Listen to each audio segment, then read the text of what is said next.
অনেকে জানেন আমার বাবা হিন্দু ছিল। আমি 2013 পর্যন্ত নামাজ রোজা কিছুই করিনি কোনোদিন, জানতামও না। আমার পিসি জেঠি জেঠিমা সবই এখনো হিন্দু, আমরা ফার্স্ট জেনারেশন, আমরা মুসলিম প্রথম।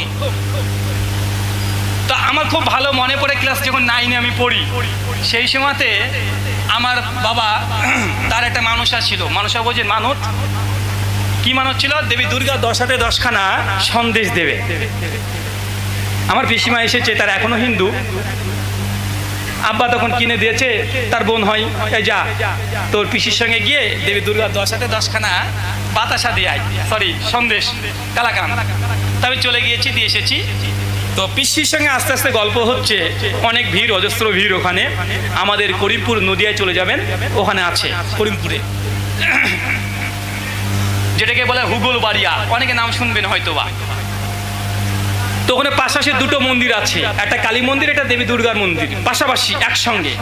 তো ওখানকার গুরুজির দাবি যে দেবী যিনি মা কালী আছেন, উনি সে শ্মশান কালী। কালী কিন্তু অনেকগুলো রূপ আছে, জানেন তো নাকি? আরে শ্মশান কালী, একটা শ্যামা কালী আছে না ভাই? শ্যামা কালী যেটা নীল বর্ণের, শ্মশান কালী যেটা কালো বর্ণের। অষ্টোত্তরের সাথে নামও বলি, কালীর 8খানা রূপ আছে। তো আমি যখন দেবী দুর্গার ওটা দিয়ে আসার পরে আমার পিসিমার সঙ্গে গল্প করতে করতে আসছি, আমার পিসিমা তখন বলছে, বাবা জানিস ওখানে মা কালীর যে মণ্ডপটা দেখলি, ওখানে কালীটা আছে, ও হচ্ছে জাগ্রত দেবী, মাঝে মধ্যে জেগে যায়। আনছি তাই। তখন খুব ভালো লাগে, ক্লাস 9-এ পড়ি, খুব বেশি বয়স না, এইসব অলৌকিক কি শুনতে ভালো লাগে। দেবী কালী, মা কালী এখানে জেগে যায়, বলছে এই সন্দেশগুলো দিলি সবগুলো খেয়ে নিবে। আমি যে বেশ ভালোই। পরবর্তী সময় যখন আল্লাহ সুবহানাহু ওয়া তাআলা আমাকে হেদায়েত দান করে, তো যে 13 পরে পড়াশোনা শুরু করলাম, স্টাডি করলাম এই ধর্মতত্ত্ব নিয়ে, হিন্দু, ইসলাম, খ্রিস্টানিটি আর ইসলাম, এই 3টে ধর্মের পুরে পড়তে পড়তে দেখলাম কোরআন মাজিদ বলছে লা তুদরিকুল আবসার, আল্লাহ সুবহানাহু ওয়া তাআলাকে চোখ দ্বারা দর্শন করতে পারবে না। বাইবেল বলছে ফার্স্ট তিমোথী 2 নম্বর ভার্স, যে পৃথিবীতে কোনো মানুষ ঈশ্বরকে দেখে সেই স্থির থাকতে পারবে না, সে দৃষ্টিহীন হয়ে যাবে। গসপেল অফ জন 1 অধ্যায় 18 নম্বর ভার্সে জিজাস ক্রাইস্ট তিনি বলছেন, তিনি বলছেন ঈশ্বরকে কোনো মানুষ কখনো চোখে দেখতে পারে না, দেখা সম্ভব নয়। হিন্দু ধর্মগ্রন্থে যেমন পড়লাম, আর আমার পিসিমার কথাটা মনে পড়ছিল, যেখানে মা কালী তিনি জাগ্রত দেবী, তিনি মাঝে মধ্যে জেগে যায়, ঠাকুর মশাইয়ের সঙ্গে দর্শন করে, কথোপকথন হয়। তো আমি পড়তে পড়তে একটা উপনিষদ পড়লাম, উপনিষদ নাম আছে কেন উপনিষদ, 1 অধ্যায় মন্ত্র 5 আর 6। কয় নম্বর মন্ত্র? কথা বলেন। যে কথাগুলো বলছি, যে তথ্যগুলো দিচ্ছি, যদি ভুল প্রমাণ হয় আমি বক্তৃতা দেওয়া ছেড়ে দেবো, আজকেই শেষ, যদি আমার এই তথ্যগুলোকে ভুল প্রমাণ করতে পারে। কেন উপনিষদ 1 অধ্যায় মন্ত্র 5 আর 6, দুটো মন্ত্র আছে, মন্ত্র পাঠ করব। মন্ত্র বলছে, এন্না মানসেন মানোতে এহুনা মাহুরমাতান তাদেব ব্রহ্মাত্মাম বৃদ্ধিনে দাঙ্গে দিতামুপাসতে এনা চাক্ষাত পাশ্যতি এনা চাক্ষাত শিপাশ্যতি তাদেব ব্রহ্মাত্মাম বৃদ্ধিনে দাঙ্গে দিতামুপাসতে। কি ভাবছেন যে মৌলভী সাহেব না ঠাকুর মশাই নাকি? মন্ত্র বলছে এন্না মানুষেন মানুতে হুনা মাহুর মাতান তাদেব ব্রহ্মাত্মাম বিদ্ধিনে দাং এদিতাম উপাসতে। কেন উপনিষদ অধ্যায় 1 মন্ত্র 5। অনুবাদ, যে ব্যক্তি বিশ্বাস করে স্বয়ং স্রষ্টা ঈশ্বরকে এই মন দ্বারা কল্পনা করেছি, সে প্রকৃতপক্ষে সত্য ঈশ্বরকে কল্পনা করে নাই। কেন? তাদেব ব্রহ্মাত্মাম বিদ্ধিনে দাং এদিতাম উপাসতে, যিনি স্বয়ং ব্রহ্মা, তাকে চোখ দ্বারা দর্শন করা সম্ভব নয়।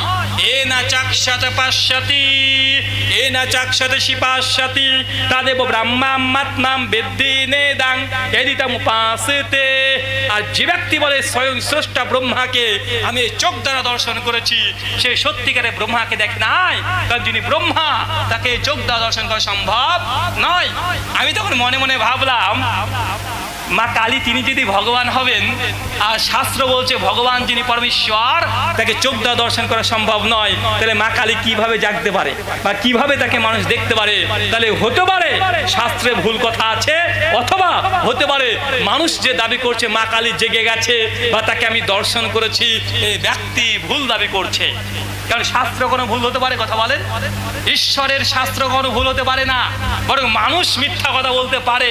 কোন মানুষ নিজেকে বুজুর্গ প্রমাণ করতে গিয়ে, নিজের বরত্ব প্রকাশ করতে গিয়ে, কে বলছে আমি ঈশ্বরকে দেখেছি, কে বলছে ভগবানকে দেখেছি, কে বলছে আমি ভগবানের দর্শন পেয়েছি, কিন্তু শাস্ত্র বলছে যিনি ঈশ্বর হবেন তাকে দেখা সম্ভব নয়। যদিও অর্জুন গীতার মধ্যে তিনিও ঈশ্বরকে, কৃষ্ণকে স্বয়ং দেখতে পায় নাই। যখন কৃষ্ণ তাকে দৈব দৃষ্টি দিয়েছে, তারপরে দেখেও সে স্থির থাকতে পারে নাই। তাই কোনো মানুষ যদি বলে ঈশ্বর ভগবান পরমেশ্বর, আল্লাহ, গড, ইহোবা, জেহোবা, এলোহিম, এদোনাই, থিওয়াস, কিউরিয়াস, হোথিওয়াস, এলো ঈশ্বরের বিভিন্ন ভাষার নাম। কিউরিয়াস গ্রিক ভাষাতে বলা হয়, জেহোবা ইয়াহওয়ে এটা হিব্রু ভাষায় বলা হয়, আল্লাহ এটা আরবি ভাষায়, আর সংস্কৃতে ভগবান পরমেশ্বর এগুলো বলা হয়। মানে ঈশ্বরকে চোখ দেওয়া দর্শে দেখা সম্ভব নয়। বা আমার কথা রাগ করছেন?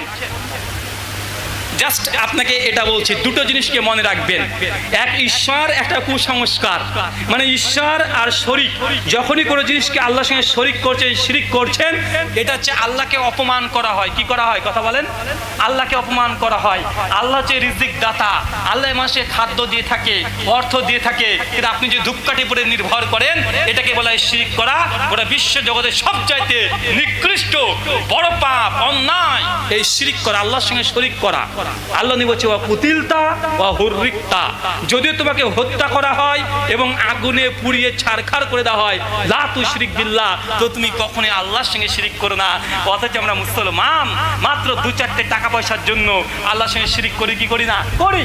এই যে আপনি বেচাকেনা করতে গিয়ে শিরিক করছেন, একটা কথার মধ্যে কিছু শিরিক আছে, কথার মধ্যে। তার মধ্যে একটা কথা বলি, প্রায় শিক্ষিত মানুষ বলে money is a second god. বলে কি বলে না? Money is a second god, মানে টাকাই হচ্ছে দ্বিতীয় ভগবান বা ঈশ্বর বা আল্লাহ। এই কথা বলা শিরিক, এই কথা বলা যাবে না। এটা ঈশ্বরকে ছোট করা হয়, ঈশ্বরের সমকক্ষ তুলনা করা হয়, ঈশ্বরের সাদৃশ্য কোনো কিছু নেই। লাইসা কামিসলি শাইউন ওয়া হুয়া সামিউল বাসির, আল্লাহর সাথে সাদৃশ্য, তার সমকক্ষ কেউ নেই। আর আপনি টাকাকে বলে দিলেন দ্বিতীয় ভগবান, টাকাকে বলছেন দ্বিতীয় ঈশ্বর, টাকাকে বলছেন দ্বিতীয় আল্লাহ। আল্লাহ এক এবং অদ্বিতীয়। কুল হুয়াল্লাহু আহাদ, বলো তিনি আল্লাহ এক এবং অদ্বিতীয়। আল্লাহর সাথে তার মুখাপেক্ষী, তার সমকক্ষ কিছু নেই। যখন আল্লাহর সঙ্গে কোনো মিসাল দিবেন, উপমা দিবেন যেটা আল্লাহর মতো, তখন আল্লাহকে, স্রষ্টাকে সীমিত করে দেওয়া হয়। আল্লাহ অসীম, তার সঙ্গে কোনো সাদৃশ্য চলতে পারে না। কিন্তু আমরা মানুষ জাতি দিই কি দিই না? কথা বলেন। আমরা দিই। ভাগবত গীতা বলছে, অধ্যায় নম্বর 7, শ্লোক নম্বর 17, ভগবান শ্রীকৃষ্ণ তিনি বলছেন, ভগবান বাচু, ভগবান শ্রীকৃষ্ণের কথা তিনি বলছেন, একই ভক্তির বিশেষতে, শুধুমাত্র একজন ভগবানের উপাসনা করো, একজনেরই আরাধনা করো। যে একজন ভগবান ঈশ্বর উপাসনা করে সেই হচ্ছে সফল কাম, সেই হচ্ছে বুদ্ধিমান। ভাই বুদ্ধিমান কোন ব্যক্তি? যে বহু ঈশ্বর উপাসনা করে না যে এক ঈশ্বর উপাসনা করে? কথা বলেন। ভগবান শ্রীকৃষ্ণ তিনি বলছেন, একই ভক্তির বিশেষতে, শুধুমাত্র এক ঈশ্বর উপাসনা করো। যে এক ঈশ্বর উপাসনা করে এই ব্যক্তি বুদ্ধিমান। শ্রীমদ্ ভগবত গীতা অধ্যায় 7, শ্লোক নম্বর 17। ভাগবত গীতা আবারও বলছে, শ্রীমদ্ ভগবত গীতা অধ্যায় নম্বর 18, শ্লোক নম্বর 66। এটা মাশহুর, খুব পরিচিত শ্লোক। সমস্ত হিন্দু দাদারা এই শ্লোকটা তারা কম বেশি সবাই জানে। সর্বধর্মাম পরিত্যাজা মাম একাম শরণং ব্রজা, সমস্ত ধর্ম, সর্বধর্মা, সমস্ত ধর্ম পরিত্যাজ্যা, পরিত্যাগ করে দাও, মাম একাম, শুধুমাত্র এক ঈশ্বর, শরণং ব্রজা, তাইরই শরণাপন্ন হও। যে এক ঈশ্বরে শরণাপন্ন হয় এই সে মোক্ষ লাভ করতে পারবে। মানে পরিত্রাণ, সালভেশন, এই জন্ম মৃত্যুর যে পুনর্জন্মের চক্র থেকে এই মোক্ষ লাভ করতে পারে কোন ব্যক্তি? মাম একাম, শুধুমাত্র এক ঈশ্বরের আরাধনা সমাপন্ন হলেই এই ব্যক্তি পরিত্রাণ পাবে। তার মানে আমাদের গীতা শাস্ত্র এখানেও বলছে যে এক ঈশ্বর উপাসনা করলেই আপনি আমি পরিত্রাণ পাবো। আমরা মুসলিমরা এক ঈশ্বর উপাসনা করি কি করি না? কথা বলেন। কয়জনে করি? আমরা বলি ওয়া ইলাহুকুম ইলাহু ওয়াহিদ, সূরা বাকারা আয়াত নাম্বার 163। জি আরে বাবা, এত সামনে থেকে নিতে হবে? জি জি, আমরা যে কথা বলছিলাম যে আমরা মুসলিম এবং হিন্দুদের ভ্রাতৃত্ব কিভাবে রক্ষা পেতে পারে, এর জন্য কয়েকটা শুধু টিপস দেব। যেহেতু আমাদের ভারতবর্ষ নানা জাতি, নানা ধর্ম, নানা বর্ণ, মানুষ আমরা পাশাপাশি বসবাস করি, আমাদের ওঠা বসা চলাফেরা ব্যবসা বাণিজ্য স্কুল সমস্ত জায়গায় হিন্দু মুসলিম এবং খ্রিস্টানদের বা মেলামেশা আছে না নাই কথা বলেন। কিন্তু আমরা বেশ কিছুদিন থেকে লক্ষ্য করছি মুসলিমদের এই ভ্রাতৃত্ববোধ, এই যে সর্বধর্মের একটা ভ্রাতৃত্ববোধকে নষ্ট করা হচ্ছে বা হচ্ছে কি হচ্ছে না। দু চারটে মানুষ তাদের বাজে কিছু মন্তব্যের কারণে হিন্দু মুসলিমদের মধ্যে ভ্রাতৃত্ব নষ্ট হচ্ছে কি হচ্ছে না কথা বলেন। কিছু মানুষ আছে যারা রাজনীতি ফায়দা হাসিল করার জন্য, ক্ষমতা অর্জনের জন্য, অর্থের জন্য হিন্দু মুসলিমদের মধ্যে লড়াই দাঙ্গা বাঁধিয়ে দিয়ে তারা ক্ষমতার চূড়ান্ত শিখরে যেতে চায়। আর আমরা সাধারণ হিন্দু মুসলিম আমরা আগাগোড়া না বুঝে আমরা নিজের বাড়ির পাশের যেই আমাদের হিন্দু দাদা আছে বা মুসলিম পরিবার আছে তাদের সঙ্গে আমরা খারাপ মন্তব্য, খারাপ ধারণা, আমরা শত্রুতা এটা তৈরি করে ফেলছি কি ফেলছি না কথা বলেন। আছে না নাই? আছে। তার জন্য মনে রাখবেন যেসব মানুষ রাজনীতির সঙ্গে যুক্ত তাদের কোনো কথা, চাই সে হিন্দু হোক চাই সে মুসলিম হোক, রাজনৈতিক কোনো ব্যক্তি যদি কোনো ধর্মের ব্যাপারে কোনো কথা বলে এই কথাটাকে আমলে নেবেন না। কি বললাম কথা বলেন? এই কথাটাকে আমলে নেওয়ার দরকার নেই। এই কথাটাকে আমলে নেওয়ার অর্থ হচ্ছে এটা হিন্দু এবং মুসলিমদের মধ্যে দাঙ্গা লাগানোর একটা চক্রান্ত কৌশল। অবশ্যই প্রত্যেক হিন্দু এবং মুসলিমদের এটা বোঝা উচিত যখনই রাজনৈতিক ব্যক্তিত্ব কোনো মন্তব্য করছে কোনো ধর্ম প্রসঙ্গে তাদের এই কথার উপরে নির্ভর করে সেই কথাকে সত্য বলে বিশ্বাস করে পাশের বাড়ির সঙ্গে যেন দ্বন্দ্ব ঝামেলা, ফিতনা ফাসাদ, মারামারি কাটাকাটি, অন্তরে বিদ্বেষ এগুলো যে তৈরি না হয়। কারণ ওর উদ্দেশ্য এটা বলে একটা জাতিকে আমরা লেলিয়ে দিয়ে তারা সিংহাসন দখল করবে। কথা কি মা বুঝতে পারছেন ভাইজান? আমরা ওই জায়গাতে ফিরে যেতে পারি কোথায়? যে শাস্ত্র কি বলছে, ভগবান শ্রীকৃষ্ণ পরমেশ্বর। হিন্দু দাদারা মনে করে তিনি হচ্ছেন পরমেশ্বর, যোগেশ্বর। শ্রীকৃষ্ণ তিনি বলছেন একই ভক্তের বিশিষ্টতে একজনের উপাসনা করতে। আমরা মুসলিমরা কয়জনের উপাসনা করি কথা বলেন? আমরা একজন আল্লাহর উপাসনা করি, দ্বিতীয় কোনো আল্লাহ আমরা বিশ্বাস করি? কোরআন বলছে কুল হু আল্লাহু আহাদ, বলো তিনি আল্লাহ এক এবং অদ্বিতীয়। আমরা গোটা বিশ্বতে মুসলিমরা আছি যে একজন আল্লাহকে বিশ্বাস করি, তার সমকক্ষ কোনো কিছুকে বিশ্বাস করি না। আর শ্রীকৃষ্ণ এই কথা বলছে যে মাম একাম, শুধুমাত্র এক ঈশ্বরের আরাধনা করো, তারই শরণাপন্ন হও, তবেই তুমি মোক্ষ লাভ করতে পারবে, তুমি পরিত্রাণ পাবে। এই জন্ম মৃত্যুর এই যে চক্র এখান থেকে তুমি নিস্তার পাবে। তো অবশ্যই আমরা শ্রীকৃষ্ণের এই বাণী অনুযায়ী, তার বচন অনুযায়ী, তার শ্লোক অনুযায়ী আমরা মুসলিমরা মোক্ষ লাভ করতে পারবো কি পারবো না কথা বলেন? জি, লা ইলাহা আমরা সকলেই জানি, লা ইলাহা, লা মানে হচ্ছে নাই, লা হচ্ছে নাফিস সেগা, লা মানে নেই, কিছুই নেই। লা ইলাহা, কোনো ঈশ্বর নেই। প্রথমে অস্বীকার করা, লা ইলাহা কোনো ঈশ্বর নেই। তারপরে ইল্লাল্লাহ, শুধুমাত্র এক আল্লাহ ছাড়া। আমরা এটাই বিশ্বাস করছি, লা ইলাহা ইল্লাল্লাহ, কোনো ঈশ্বর নেই, কোনো উপাস্য নেই, কোনো মাবুদ নেই, কোনো গড নেই, কোনো পরমাত্মা নেই। ইল্লাল্লাহ, শুধু এক আল্লাহ ছাড়া, যেটা ভগবান শ্রীকৃষ্ণ তিনিও এই কথাই বলছেন। শ্রীমদ্ ভাগবত গীতা অধ্যায় নম্বর 18 শ্লোক নম্বর 62। আমি আগে বলেছি যে রেফারেন্সগুলো দিচ্ছি, যে কথাগুলো বলছি, যদি কেউ ভুল প্রমাণ করতে পারে বা অনেকে মনে করতে পারে মুসলমান হয়তো নিজের ইচ্ছে মতো সংস্কৃত বানিয়ে বানিয়ে বলছে। মানুষকে আগে বলছে ধুলো দিয়ে যাওয়ার যুগ চলে গেছে, আর নেই। এখনই মোবাইলটা বের করেন, নেটটা অন করেন, অ্যাপ্লিকেশন আছে না ভাই? প্লে স্টোর আছে না নাই? প্লে স্টোর আছে, লিখেন ভাগবত গীতা, কয়েক হাজার ভাগবত গীতা পেয়ে যাবেন মোবাইলে, আছে না নাই? এখনই পেয়ে যাবেন। আপনি চ্যাপ্টার নাম্বার 18 ভার্স নাম্বার 62 মানে গীতার 18 অধ্যায় 62 নম্বর ভার্স খুলেন, ভগবান শ্রীকৃষ্ণ তিনি আবার বলছেন একই কথা যে এক ঈশ্বর উপাসনা করতে হবে তবে তুমি মোক্ষ লাভ করবে। 18 অধ্যায় 66 নম্বর শ্লোকে একই কথা বলছে, এক ঈশ্বর উপাসনা করবে তবে তুমি মোক্ষ লাভ করবে। একই কথা বলছে গীতা 9ম অধ্যায় মন্ত্র নম্বর 23 এবং 24। মন্ত্র কি বলছে? ইয়া ওপি অন্য দেবতা ভক্তি যে জানান্তে শ্রদ্ধানিতা তে ওপি মম বকন্তে যে জানান্তে অবাদি পূর্বকামা। ইয়া ওপি অন্য দেবতা, হে অর্জুন, হে আমার সখা, ইয়া ওপি অন্য দেবতা, যারা সত্যি করে ঈশ্বরকে বাদ দিয়ে অন্য দেবতা অন্য অন্য দেবতাদের উপাসনা করে তে অপি মম এবং কন্ত্য জানন্তে অবাধি পূর্বকাম। যে ব্যক্তি এক ঈশ্বর সত্য ঈশ্বরকে বাদ দিয়ে অন্য দেবতা অন্য অন্য বিভিন্ন দেবতার উপাসনা করে, এই উপাসনা স্বয়ং স্রষ্টা বলছেন অবাধি পূর্বকাম, এটা শাস্ত্রসম্মত নয়, এটা বিধিপূর্বক নয়। এই উপাসনা, এই আরাধনা, এই জপ তপ ঈশ্বর কখনো গ্রহণ করেন না। কোথায়? গীতা নবম অধ্যায় মন্ত্র নম্বর 23 এবং 24-এ ভগবান শ্রীকৃষ্ণ বলছে যে এক ঈশ্বরকে বাদ দিয়ে অন্য অন্য দেবতাদের উপাসনা করে, দেবতাদের অর্চনা করে, তারা কখনোই তার এই উপাসনা ঈশ্বর গ্রহণ করবে না। বা এই কথা আমরা মুসলিমরা বলি কি বলি না? কথা বলেন। আমরা বলি আল্লাহকে বাদ দিয়ে যদি আপনি অন্য কোনো উপাসনা করেন, আল্লাহ এটা ক্ষমা করবেন না। শ্রীকৃষ্ণ তিনি একই কথা বলছেন, এক সত্য ঈশ্বর উপাসনা করতে হবে। শ্রীমদ্ ভগবদ গীতা অধ্যায় 18 শ্লোক নম্বর 62-তে কৃষ্ণ আবার বলছে তামেব শরণং গচ্ছা সর্বভাবনে ভারতা তৎ প্রসাদাৎ পরম শান্তি স্থানং প্রবাণস্যতি শস্যতমা। হে অর্জুন, তামেব শরণং গচ্ছা, সর্বাত্মক শক্তি দিয়ে ওই স্রষ্টার অনুসন্ধান করো, যাকে পেলে পরম শান্তি স্থানাং, যাকে পেলে তুমি পরম শান্তি পাবে, তুমি মোক্ষ লাভ করতে পারবে, জন্ম মৃত্যুর পুনরুচক্র থেকে তুমি নিস্তার পাবে। শ্রীকৃষ্ণ বলছে যে ঈশ্বরকে অনুসন্ধান করো। ঈশ্বরকে কি বলছে বলেন তো?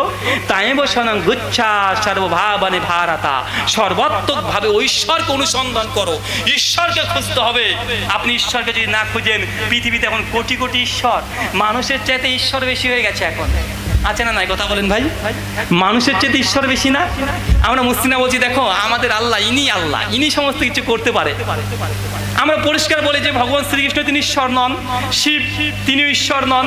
যারা বৈষ্ণব মতবাদে বিশ্বাসী হিন্দু দাদাদের মধ্যে ইস্কন সম্প্রদায়, যারা গৌরী মঠে বিশ্বাসী, শ্রী চৈতন্য দেবের অনুসারী, তারা বলে যে তারা হচ্ছে বৈষ্ণব, তারা শ্রীকৃষ্ণকে মনে করে পরমেশ্বর, তারা মনে করে শিব বা লক্ষ্মী কালী দুর্গা সরস্বতী এরা ঈশ্বর নয়, এরা মাত্র দেবতা। এদের উপাসনা করলে ভগবান শ্রীকৃষ্ণ গীতা 7ম অধ্যায় 7 অধ্যায় 23 এবং 24 নম্বর মন্ত্রে বলছে যারা শ্রীকৃষ্ণের উপাসনা করতে করতে মৃত্যুবরণ করবে তারা মোক্ষ লাভ করবে, যারা অন্য দেবতার উপাসনা করে মৃত্যুবরণ করবে তারা অন্যদেরকে পাবে, যারা রাক্ষস উপাসনা করতে গিয়ে মৃত্যুবরণ করবে তারা রাক্ষসের প্রাপ্ত হবে। তার মানে শ্রীকৃষ্ণ যারা বৈষ্ণব মতবাদী বিশ্বাসী তারা মনে করে যে শিব পরমেশ্বর নয়, বরং পরমেশ্বর হচ্ছে কে? শ্রীকৃষ্ণ। কিন্তু যারা শৈব মতবাদী বিশ্বাসী হিন্দু দাদাদের, তারা হচ্ছে জি না, আসলে আমাদের শিব ইনি হচ্ছেন পরমেশ্বর, ইনি হচ্ছেন পরমেশ্বর। কৃষ্ণ তিনি জাস্ট একজন দেবতা, জাস্ট দেবতা, তাদের মধ্যে মতনৈক্য আছে। তার মানে আপনাকে এই জন্য শ্রীকৃষ্ণ তিনিও বলছেন তামেব শরণং গচ্ছা সর্বভাবনে ভারতা, সর্বাত্মকভাবে ওই ঈশ্বরকে তুমি খোঁজার চেষ্টা করো, যে ঈশ্বরকে পেলে তুমি পরম শান্তি স্থানাং, পরম শান্তি তুমি পাবে, মোক্ষ লাভ করবে। তাই আপনি যাকে তাকে ঈশ্বর মেনে নেবেন এটা হতে পারে না। ঈশ্বরকে এটা আপনাকে জানতে হবে বা জানার দরকার আছে না নাই? কথা বলেন। কারণ আমরা মুসলিমরা বলছি আমাদের আল্লাহ ইনি সত্যিকারের ঈশ্বর। যারা হিন্দু বৈষ্ণব তারা বলছে না শ্রীকৃষ্ণ ঈশ্বর, যারা বলছে আমরা শৈব তারা বলছে না মহেশ্বর শিব ইনি হচ্ছেন প্রকৃত ঈশ্বর। যারা ব্রহ্মবাদী, যারা শঙ্কর আচার্যর মত অনুসারী মায়াবাদী যারা আছে তারা বলছে না ব্রহ্মা ইনি হচ্ছেন প্রকৃত ঈশ্বর। যারা খ্রিস্টান তারা বলছে এরা কেউ ঈশ্বর না, যীশু খ্রিস্ট ইনি ঈশ্বর। বাঁচে না নাই? কথা বলেন। তাহলে বোঝা যাচ্ছে পৃথিবীতে মানুষ কে যে প্রকৃত ঈশ্বর মতনৈক্য আছে না নাই? একজন আমি বক্তৃতা দিতে উঠেছি তো পাশ থেকে সভাপতি সে আমাকে বলে দিচ্ছে এই সভাপতি না আর একজন আছে, মনে অন্য একটা স্টেজের কথা বলছে, আমাকে বলছে ভাইজান আমাদের এখানে সবাই একসঙ্গে বসবাস করি, আপনি বিতর্কিত কিছু বিষয়ে বলবেন না প্লিজ। আমি তখন বলছি সভাপতি সাহেবকে যে শেখ একটু বিতর্ক নেই, কোন বিষয়ে একটু বলেন তো আমাকে, কোন বিষয়ে বিতর্ক নেই? বলছে আপনি বলবেন তৌহিদ প্রসঙ্গে বলবেন, মানে আল্লাহ সম্পর্কে একটু বলবেন। বলছি ভাই আল্লাহ নিয়ে সবচেয়ে বেশি বড় মতনৈক্য আছে। কেউ বলছে আল্লাহ নাই, মানে নাস্তিক বলছে আল্লাহ নাই, মানে স্রষ্টাই নেই, এমনি সৃষ্টি হয়ে গেছে। ভাই আল্লাহ নিয়ে মতনৈক্য আছে না নাই? স্রষ্টা ক্রিয়েটর, এটা নিয়ে গোটা বিশ্বের সবচেয়ে বড় মতনৈক্য। আমরা বলছি আমাদের আল্লাহ ইনি হচ্ছেন প্রকৃত আল্লাহ, হিন্দুরা বলছে না আমাদের ঈশ্বর ইনি প্রকৃত ঈশ্বর, খ্রিস্টানরা বলছে না আমাদের ঈশ্বর প্রকৃত ঈশ্বর। তার জন্য সিমিলার কিছু কথা বলতে চাই যে ঈশ্বরের পরিচয় কি। বাদর দেখতে মানুষের মতো, মানুষে দেখতে বাদরের মতো, তো বাদরকে আপনি মানুষ বলতে পারেন না, পারবেন? কথা বলেন। কিছু সিমিলার গুণ থাকলে তাকে আপনি মানুষকে বাদর বলে দিবেন আর বাদরকে মানুষ বলে দিবেন, এটা হতে পারে না। বাদরের কিছু বৈশিষ্ট্য আছে, মানুষের কিছু বৈশিষ্ট্য আছে, বা আছে না নাই? কথা বলেন। তো যিনি ঈশ্বর হবেন তার কিছু বৈশিষ্ট্য থাকবে কি থাকবে না? ভাই সৃষ্টি আর স্রষ্টার মধ্যে কিছু বৈশিষ্ট্য অবশ্যই থাকবে, যেটা সৃষ্টির চাইতে স্রষ্টা পৃথক। সৃষ্টি থেকে স্রষ্টা কি আলাদা, স্বতন্ত্র। যেমন যিনি সৃষ্টি, জীব, এই জীবাত্মা, এগুলো সৃষ্টি, তার জন্ম আছে, তার মৃত্যু আছে, আছে না নাই? কুল্লু নাফসিন যায়কাতুল মাউত, জীব মাত্রই মৃত্যুর স্বাদ গ্রহণ করবে। সূরা বাকারা আয়াত 985।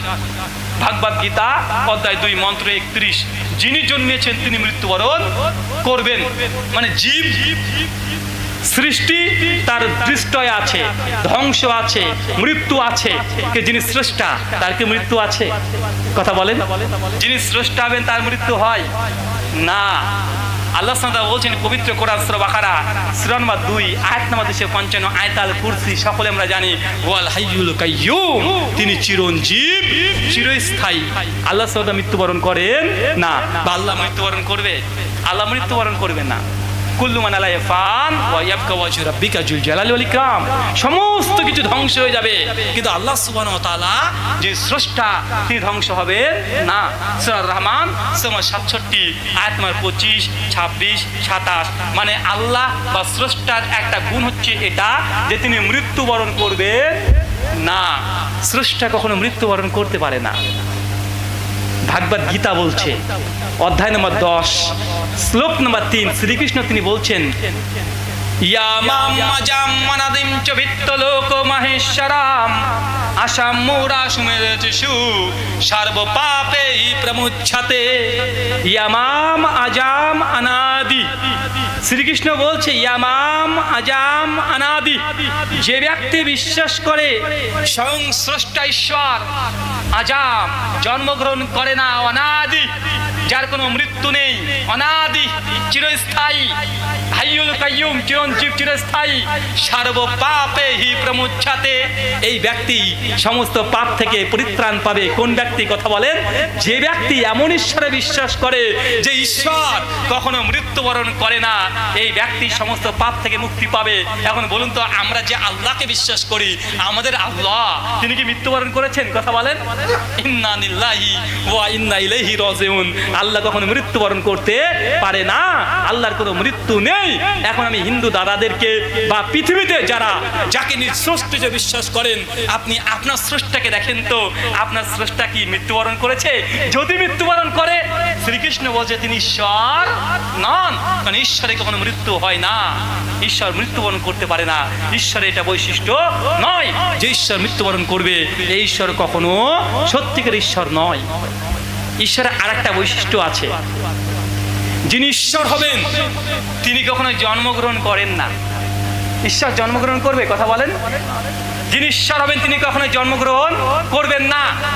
আল্লাহ সুবহানাহু ওয়া তাআলা বলেছেন পবিত্র কোরআন সূরা ইখলাস সূরা নম্বর 112 আয়াত নম্বর 3, লাম ইয়ালিদ ওয়া লাম ইউলাদ, আল্লাহ কখনো জন্মগ্রহণ করেন না, আল্লাহ কাউকে জন্ম দেন না। আল্লাহ ক্রিয়েটর, সৃষ্টি করে, জন্ম দেওয়া আল্লাহর কাজ নয়, জন্ম সৃষ্টি দেয়। আমার বাবা মায়ের সঙ্গে ফিজিক্যাল রিলেশন করে আমি জন্ম হয়েছি, এটা জন্ম দেওয়া। কিন্তু আল্লাহ সুবহানাহু ওয়া তাআলা কোন সৃষ্টির সঙ্গে মিশে গিয়ে তিনি এই সৃষ্টি প্রক্রিয়ার মাধ্যমে কিছু জন্ম দেন না, বরং তিনি সৃষ্টি করেন। কোন ফায়াকুন, আল্লাহ অর্ডার করে আর সেটা হয়ে যায়। কথা কি বুঝতে পারছেন ভাইজান? তার মানে যিনি ঈশ্বর হবেন, যিনি আল্লাহ হবেন, তিনি জন্মগ্রহণ করতে পারে। ধরুন আপনাকে বলছি, আমি আপনার স্কুলের ছাত্র, আপনি আমার শিক্ষক, আমি একদিন স্কুলে যাইনি, এবং শিক্ষক বলছি কিরে তুই কালকে কেন স্কুলে আসিসনি? এখন আমি অজুহাত টেস্ট করে বলছি যে স্যার আমাদের পাড়াতে একটা ঈশ্বর জন্মগ্রহণ করেছে, দেখতে গিয়েছিলাম, এই জন্য আমি স্কুলে আসিনি। এবং আপনি কি বলবেন? কিরে পাগল নাকি, ঈশ্বর জন্মগ্রহণ করেছে? বা আমি যদি বলি যে স্যার কালকে স্কুলে আসিনি এই জন্য যে আমাদের পাড়ায় যে ভগবান ছিল, ভগবান মারা গেছে, বা ঈশ্বর মারা গেছে বা আল্লাহ মারা গেছে, ভাই এই কথা বললে আপনি আমাকে পাগল বলবেন না? দূর, কারণ ভগবান ঈশ্বরের এটা বৈশিষ্ট্য নয় যে মৃত্যুবরণ করে সে ভগবান হতে পারে না। সৃষ্টি মৃত্যুবরণ করতে পারে, স্রষ্টা মৃত্যুবরণ করতে পারে না। সৃষ্টি জন্মগ্রহণ করতে পারে, স্রষ্টা জন্মগ্রহণ করে না। এই কথাই পবিত্র কোরআন বলছে, লাম ইয়ালিদ ওয়া লাম ইউলাদ। আল্লাহ কোনো জন্মগ্রহণ করেন না, আল্লাহ কোনো জন্ম দেন না, আল্লাহ শুধু সৃষ্টি করেন। তার মানে আল্লাহ জন্মগ্রহণ করবেন না। একই কথা ভগবান শ্রীকৃষ্ণ তিনি আবার বলছেন শ্রীমদ্ ভাগবত গীতা অধ্যায় নম্বর 10 শ্লোক নম্বর 3, ইয়ামাম জাম্মানাদিম চবিত্ত লোক মহেশ্বরাম আসাম মুরা সুমেরতসু সর্ব পাপেহি প্রমুচ্ছতে। ইয়ামাম আজাম, যে ব্যক্তি বিশ্বাস করে স্বয়ং স্রষ্টা আজাম, যিনি জন্মগ্রহণ করেন না, আজাম জন্মগ্রহণ করেন না, সে আদি থেকেই আছে। সর্ব পাপেহি প্রমুচ্ছতে, এই ব্যক্তি সমস্ত পাপ থেকে মুক্তি পাবে। মানে আমাদের কোন ঈশ্বর উপাসনা করা উচিত? কথা বলেন কোন ঈশ্বরের? যে ঈশ্বর জন্মগ্রহণ করেন নাই, যে ঈশ্বর মৃত্যুবরণ করে না, এই ঈশ্বরকে আগে দেখতে হবে যে কোন ঈশ্বর জন্মগ্রহণ করেনি, মৃত্যুবরণ করেনি। এই ঈশ্বরকে আগে খোঁজেন। এই জন্য কৃষ্ণ বলছে যে ঈশ্বরকে খুঁজতে হবে, ঈশ্বরকে আগে খোঁজো। যাকে তাকে ঈশ্বর হিসেবে বিশ্বাস করা যাবে না, কারণ ঈশ্বরকে অনুসন্ধান করতে হবে। লক্ষ লক্ষ ঈশ্বর ঘুরে বেড়াচ্ছে, এবং সঠিক ঈশ্বর কোনটা আপনি তার বৈশিষ্ট্য দিয়ে চিনতে হবে। শ্রীকৃষ্ণ এই জন্য বলছে ইয়ামাম আজাম, যিনি ঈশ্বর হবেন তিনি কখনো জন্মগ্রহণ করেন না। তখন খুঁজে দেখেন কোন ঈশ্বর জন্মগ্রহণ করেনি।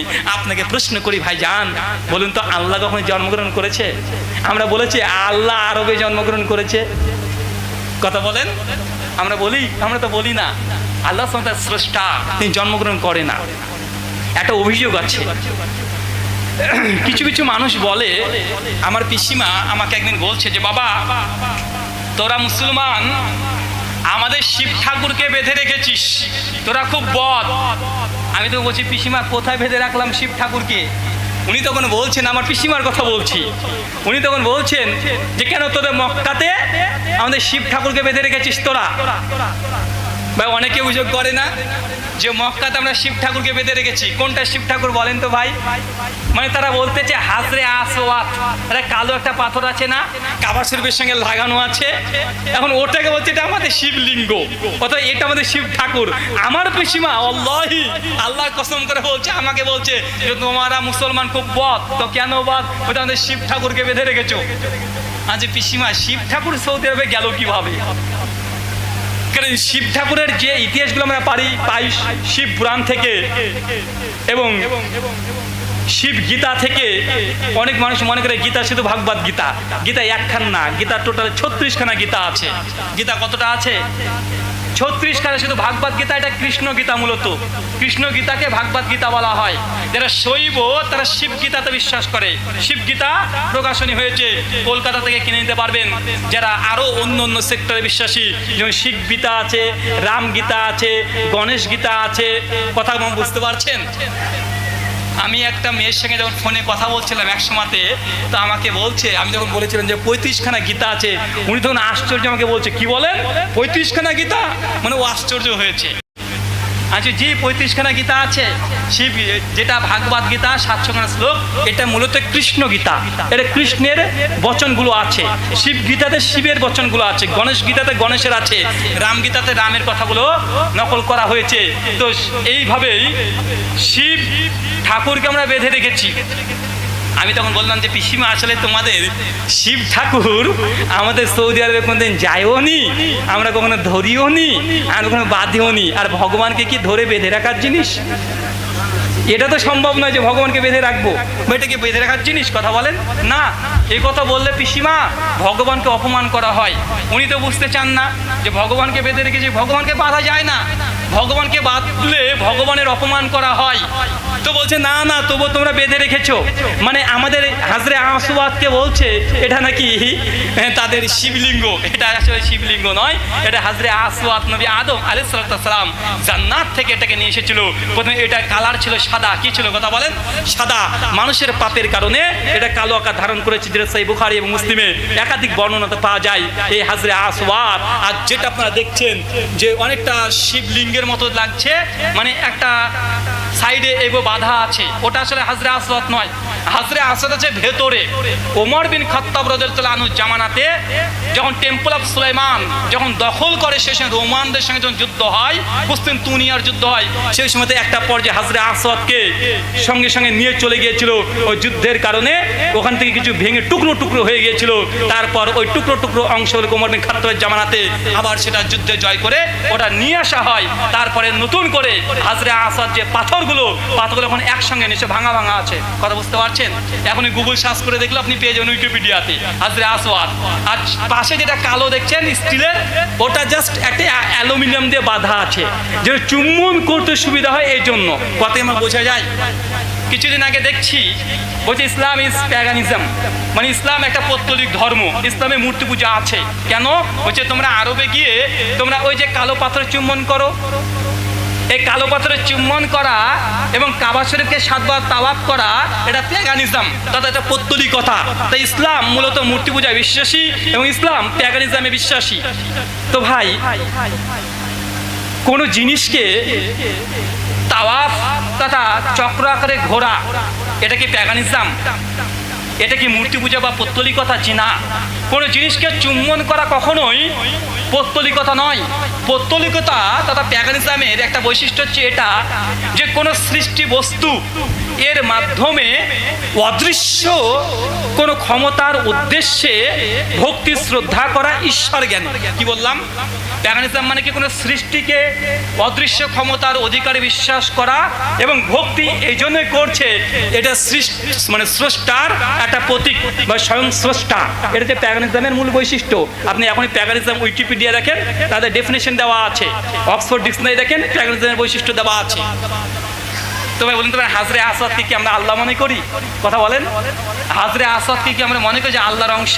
না।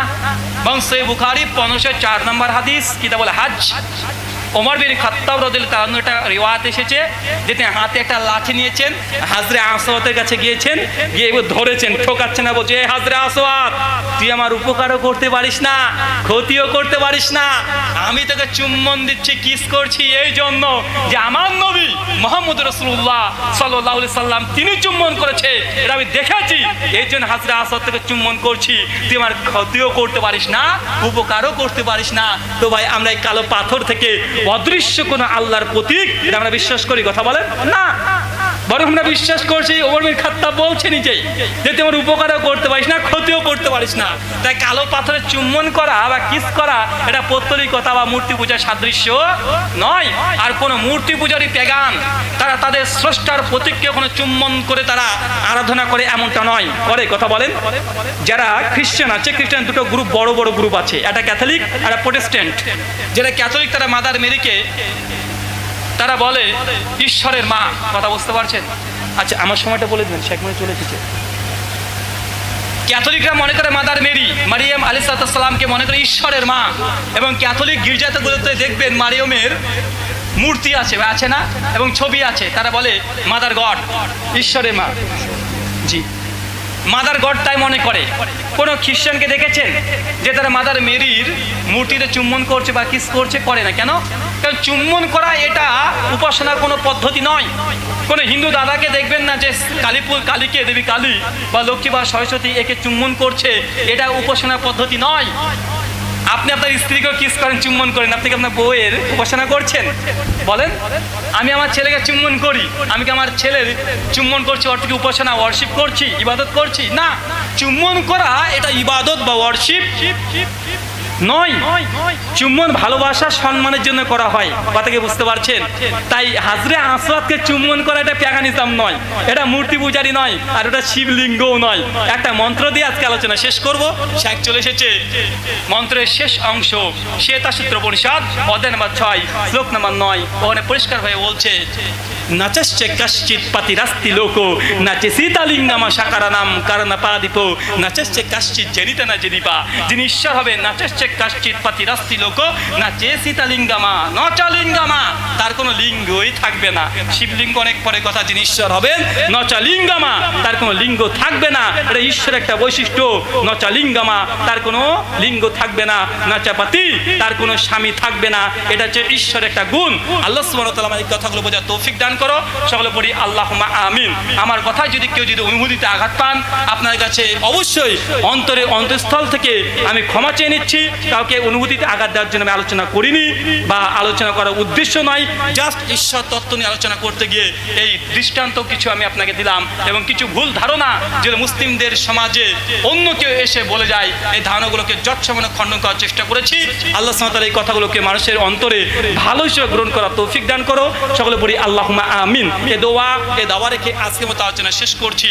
ওয়া মা আলাইনা ইল্লাল বালাগ। সুবহানাকাল্লাহুম্মা ওয়া বিহামদিকা আশহাদু আল্লা ইলাহা ইল্লা আনতা আস্তাগফিরুকা ওয়া আতুবু ইলাইক। আসসালামু আলাইকুম ওয়া রাহমাতুল্লাহি ওয়া বারাকাতুহু।